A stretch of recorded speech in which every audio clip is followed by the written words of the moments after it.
Hello ka-organic! Welcome to my vlog! So before ako magpatuloy, sa mga hindi pa nakasubscribe sa ating YouTube channel, please click like and subscribe na para updated kayo sa next video ni upload ko. Thank you very much!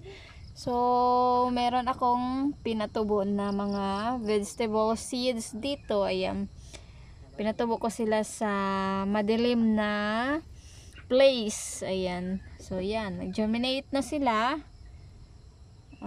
Sari-sari ito na vegetables. Ayan. So 3 days after pag patubo nito, ganito na sila. Ayan. Nag-germinate na. And as you can see, sabay-sabay sila. So bukas, paarawan ko na sila para magiging green na yung leaves nila and mag-strong yung stalk nila. So yun lang muna for today's video. Thank you for watching and see you to my next vlog. Go organic!